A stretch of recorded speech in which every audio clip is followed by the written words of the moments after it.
But Rowan woke and lay panting and shuddering, soaked in sweat. He had no idea what time it was. The dream had seemed to take hours, but it might only have been seconds. Anard slept peacefully on, her mouth slightly open, one hand curled around her soft bookshire toy. She at least was having no bad dreams, but the thought of going back to sleep was terrifying to Rowan. He threw back the covers and leapt out of bed. It was very cold. The cool night air was blowing in the window, and his sleeping shirt was wet through. He peeled it off and quickly began pulling on the day clothes he had left in a pile on the floor when he changed for bed. Underneath the clothes was the stick Sheba had hurled at him. He had carried it home, unthinking, and brought it to his room. He picked it up and slid his fingers up and down its length. It was a good stick, straight and thick, and so smooth it might have been polished except for one little pointed bump in the middle that was possibly what had cut his forehead. Rowan decided, pushing the soft pad of his thumb against the bump. It was hard and sharp enough. Then the bump moved. It slid forward under his thumb and the stick began to peel. Rowan gasped as the smooth surface beneath his fingers came away in a fine single sheet. He pulled at the sheet, fascinated, as more and more of it unrolled. Then he realized that the stick was not a stick at all. It was a tightly rolled piece of parchment. The little bump in the center had been the catch that had held it closed. With a glance at the sleeping Anard, he hurried to light the lamp. She would not wake, and he had to look more closely at this strange thing he held in his hand. For, even in the dimness, he could see that the parchment was not blank. There were pictures on it, and lines and words. He had to see what they were. He spread the parchment out on the wooden floor and weighted it on all four corners with his shoes and Anard's to stop it curling up again. Then he carefully put the lamp beside it and looked. It was a map of the mountain with a pathway marked in red. Rowan clapped his hand over his mouth to stop himself crawling out. Sheba had played a trick on them. She had pretended to let them down, knowing all the time that Rowan was carrying away just what they needed, knowing that they might never discover what she had given them. How she must have laughed to herself at Strong John's disgust and Marley's disappointment. Rowan rolled up the map tightly again and fastened the clasp. He pulled on his shoes, and he stood in the middle of the bedroom, his thoughts whirling. Rowan, what are you doing? He spun around to meet his mother's startled eyes. She gaped at him from the hallway. He blinked at her. Like him, Jilla was fully dressed, as if ready to go out. Tongue-tied, he held up the rolled map. I had a dream, and... Oh, Rowan, Jilla sighed in exasperation. These nightmares, what am I to do with you, my son? For a moment, Rowan thought he saw her lips tremble. And now, this morning, she broke off and put her hands to her face. When she lowered them, she was calm again. If we wish to bid the mountain party farewell with the rest of the village, we must go soon, she said. They leave at dawn. Put down that stick and gather Anard's clothes. I must wake her.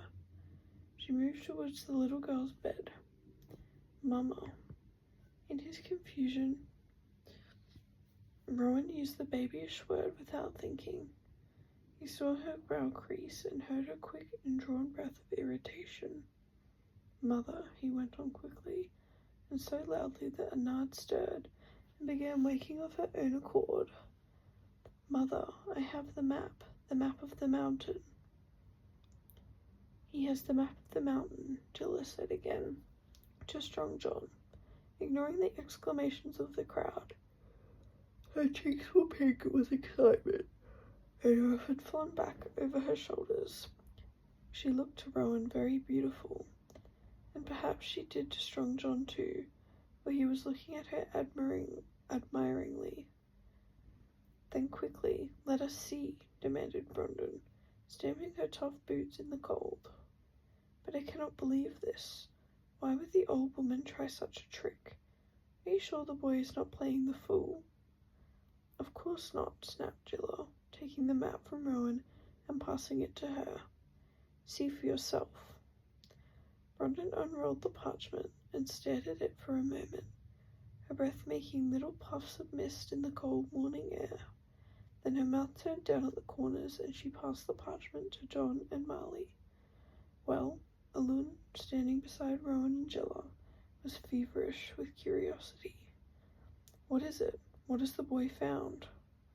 Strong John turned the parchment around to face them. It was completely blank. But, Rowan burst out, it was there, a drawing of the mountain, and words and arrows, and a track marked in red, leading to the cloud and above. It was... Brondon sniffed and jerked her head towards the empty sheet still dangling from John's hand. Seeing is believing, she said, turning away. Small boys should learn that it is a big mistake to try playing tricks on their betters to gain attention. Maybe you were dreaming, Rowan, said Alun, patting him on the shoulder. Too much cheese at dinner, eh? This happens to me sometimes. Things seem to be real. This was real, Gilla broke in. She was frowning, staring at the parchment, as if even now she could not believe her eyes. Rowan held it up to me. I saw it myself. Am I too playing a trick on my betters, Brondon? There was an embarrassed pause. Strong John bit his thumb thoughtfully, then he passed the parchment back to Rowan. If Gilla and Rowan say the map was there, I believe them, he said. But the fact remains that now it is not. Perhaps Sheba wished to build our hopes, then send them crashing down. Gilla smiled at him gratefully. That would be very like her, agreed Marley. Her jaw dropped, and she pointed at Rowan. Look, she gasped. Rowan, red-faced and startled, found the eyes of the villagers upon him. People were exclaiming and staring. What was happening? What had he done now? It took him a moment to realize that they were not looking at him. They were looking at the parchment in his hand. He glanced down at it, and the stab of shock he received was immediately followed by a rush of relief and joy. But the map was slowly reappearing. Shapes, words, and finally the red dotted path, winding upwards. Strong John held out his hand. Rowan, give it to me, he commanded. Eagerly, Rowan surrendered the parchment. John took it and held it up. I'm sorry. There was a buzz of excitement, and then a groan of dismay from the villagers, for as they watched, the lines and arrows were fading. In moments the parchment was blank and clean again. John passed it around. The people stared at it, went from hand to hand, unchanging. It is witchcraft, exploded Neil, thrusting it back to Strong John as if it was poisonous. Sheba is toying with us. I fear she is, said John slowly, and it is a dangerous game she plays. He looked to Marley. I am very much afraid that Sheba's idea is to make me eat my words, he said to her. He put the parchment back into Rowan's hands and watched gravely as once again marks, shapes, and lines appeared on its surface, faint at first, but growing clearer by the second. What does this mean? Cried Gilla, clutching her son's shoulder. Strong John hesitated. Last night, angered by something I told her, Sheba said of Rowan, it would do you no harm to be guided by him. I believe that out of spite she has bewitched the map so that it only reveals its secrets in Rowan's hands. You are right, Marley said, thinking aloud. She threw it at him last night. She intended him to discover it. She intended that this scene we have just witnessed should be played out. She paused. Sheba wants the boy to join us on the mountain. No, the word burst from Gilla before she could stop it. She bit her lip and composed herself. I mean, she went on carefully, Rowan is young, too young to be of use to you. And he has the bookshop to see to. He cannot go. Of course he cannot, agreed the teacher, Timon.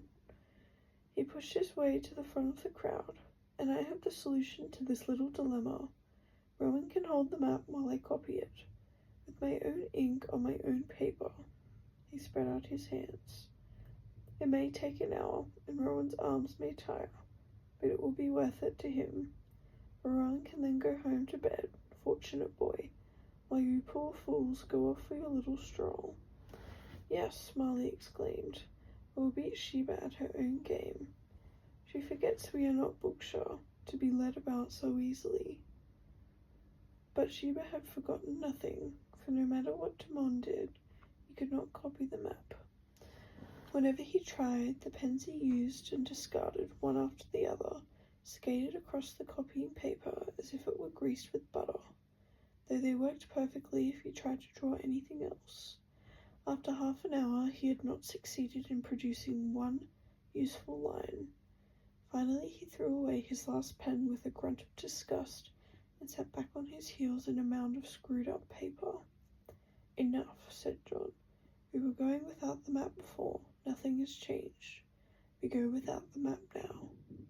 He nodded to Rowan, carefully avoiding Jilla's eyes. We thank you, he said, for at least we have seen glimpses of the way.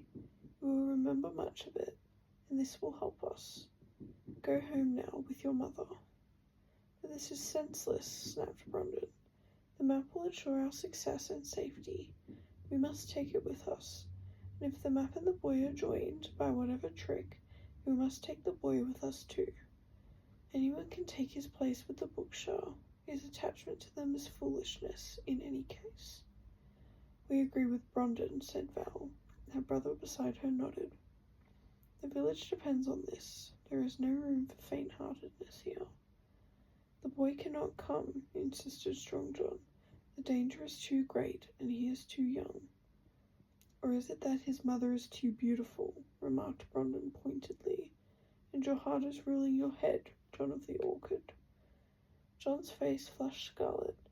Rowan felt Jilla's arm stiffen, and saw her lift her chin while 2 spots of bright colour began to burn in her cheeks.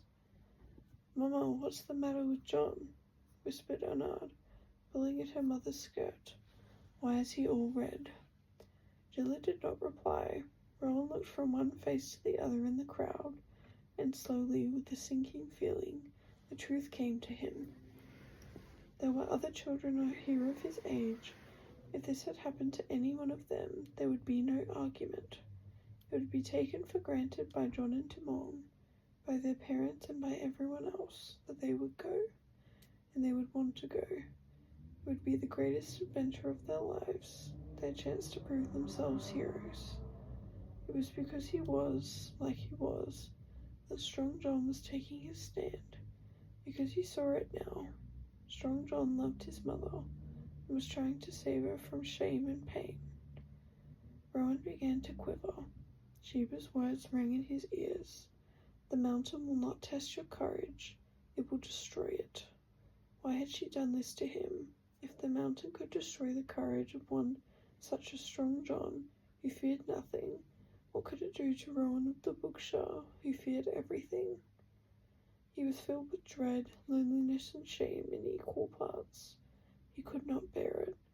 He could not bear the rueful eyes of the villagers upon him.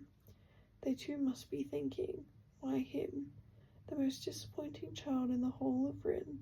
By what unlucky chance was he their chosen saviour, when all he could do was let them down? He turned towards his mother, ready to hide his face in her skirt, and just at that moment a picture flashed into his mind. He saw himself standing in the Bookshaw fields, with Star's warm muzzle bent to his hand and the other beasts grazing around him, huge, calm, and trusting. He had never disappointed the Bookshaw. He had never let them down.